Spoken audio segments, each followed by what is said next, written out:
magsalita. Halika rito, halika rito. Anong pangalan po nyo? Ako po si Gino Duterte ng Barangay Batasan. Duterte? Tulungan po ako ni Tatay Ligo. At sa akin po, Kapido pala eh. kapitan na si Tatay Bani Lumibito. Tan, kung nakikita mo, narinig mo ako ngayon. Ako yung tinulungan mo. Gusto ko kasi lahat mo, Pilipinas, Luzon, Visayas, Mindanao. Isa lang ako, ordinaryong tao na nakatira ng Barangay Batasan. Ang anak ko, si Rinkel, nagkasakit ng brain tumor. Wala talaga akong kapira-pera. Hindi ko alam kung saan ako pupunta. Sa madaling salita, nakapasok kami. Ang anak ko kasi galing sa Cebu. Ngayon, punta ko yung anak ko dito sa Maynila kasi gusto niya magpira. Ngayon, pinasok ko siya sa Ritzper. At wala akong pera. Siyempre, naglalabas na rin ako sa sarili ko para yung anak ko gumaling. Hindi ko alam kung saan ako ng pera na 274,000 ang bayaran ko sa expert. Ngayon, sabi ko, Bisaya, naman ko yan. Nagpay ko nga. Nagpakilala ako. Nung nagpakilala ako, nabayaran yung 274,000 ko sa expert. Ngayon, nagsabi na yung anak ko kasi kailangan niya talaga na maupirahan. 2 butan siyang inupira sa Avenue. Ayan, pumunta na naman niya ako sa presidential complaint. Sumulat ako kay tatay. Napabigay ko po kay Sir Jan. Sir Jan, alam ko wala ka na sa Malacanang, pinauwi ka na rin. Sa madaling salita, nakapasok ko sa kamay ni tatay, ibong yung sulat ko. Nagpakilala ko. Ngayon, tinawagan ako. Pinuntahan ko ako ng malasakit sa East Avenue 2 beses. Nagkakahalaga ko ng 1 million na higit ang bayaran namin sa East Avenue. Ngayon, andyan, puro camera. Kahit singkong yung hindi ako nakabayad sa East Avenue, kaya sasabihin niyo, bakit ako manatik sa Duterte? Kasi si tatay, hindi ko lamang nakinig sa akin. At that time, tulungan niya ako. Pumasok pa rin ako kay tatay dito sa Malacanang. Binigay ko pa rin yung sulat ko para makalabas yung matandang 73 years old na nakulong sa Abulong Lady. Si Hipolito Gulong, may sakit na siya. Pero sa ato Gulong, napakabay sa tatay kasi may sakit na yung si Hipolito Gulong from Samar. Nagbalonggan, Samar, na nakakulong po sa Abulong Lady. Hindi ko ako nagdalawang salita. Pinirmahan ko ni Tatay Digong na makalabas ko yung matanda kasi nga may sakit. Tapos, lumakas na, ay tama-tama naman, gagawin yung anak ko ng civil engineering. So, madaling salita, yung anak ko nakatapos dahil ba sa tinulungan ko sila kung itong gulong thank you na ng pag-aaral. Ito po kung bakit ko sinasabi ko. Ito tumatayo ako sa buong Pilipinas. Napakabuti talaga nito sa lahat ng mahihirap.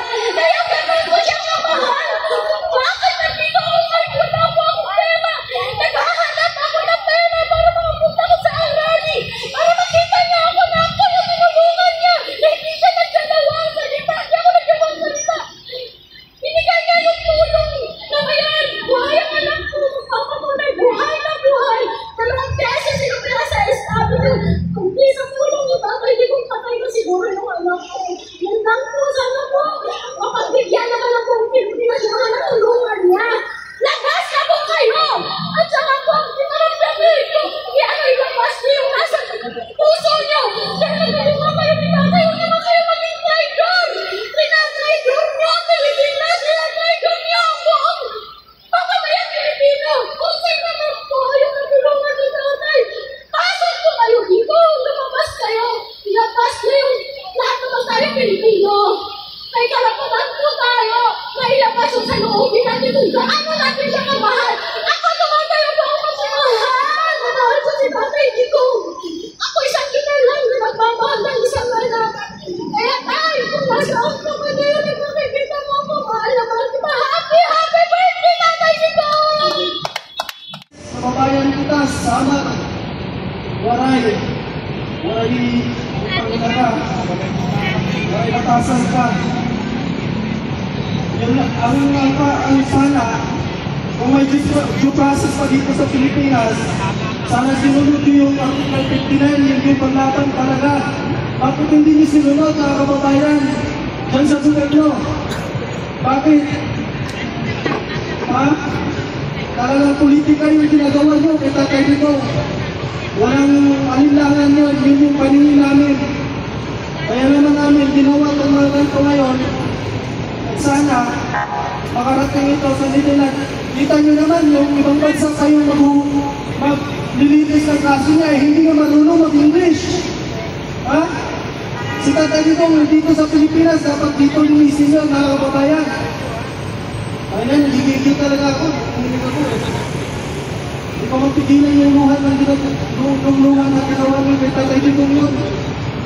At nung sa panahon ng Tatay Digong, nagpasalamat ako dahil nakita ko ng mga kaibigan ko, mga tragadik, sumungko sila lahat. Tapos ganyan dito ninyo. Akala nyo, bakit maganda na yung sa Tatay Digong. Noong time na yun, kung nakarating talaga ako doon, kung wala talaga ako doon, kung pamahula ako, at pakasuhan nila ako, ipay ko naman mo. Pagawin ko yun. Hindi ko talaga makikinig yung emotion ko. Alam niyo, makita ko yung video ni Torre. Kung kaya na mo, Torre, susungan tayo. Oo, susungan yung video, Torre. At ay si Yanes, makita ka natin Yanes. Amuni talaga na susungan. Hindi, wala. Hindi na makatuloy ang ginawa nyo. Walang due process. Kung wala man ang due process, kasi na. Nahamog kayo si Torre, walang barilan, susungan lang. Ipakata na wala. Kasi kung barilan, wala akong baril eh. Hindi ka kadaan ka sa kabayan. Oo, Bisaya ibay. Mga andok pamatay. Oo, totoo yan. Oo, sunod po, salamat. Aliman Gomez, ang pangalan ko, kahit masang. Tutuloy niyo sa makul. Hindi ako natatakot. Mga kaibigan, ito po kaganapan po ngayon naging sa CCCC sa pamumuno po ni Tatay Digong. Dito po nagsasalita ng ako. Ako pinagkasibo. Ako galing ako sa akin. Namangha talaga ako sa sinawang ni Tatay Digong. Bakit po? Ang dami niyang proyekto na nagawa. Na dati walang tulay sa amin. Ngayon pumunta ko kayo. Napakahaba ng tulay ang ginawa niya. At mga daan na hindi ko pa napuntahan ay may nakikot ko na. Kaya sana po, sa oras na ito, ituloy po ang mga proyekto ni Tatay Digong kung sino man ang namumuno. Shout out na lang din po. Pasensya na po kung sino man nasasagasaan. Ito'y nanawagan lang. Nagsisigaw kami na, bring him home, bring him home. Happy birthday, Tatay Digong. Ito po, salamat po.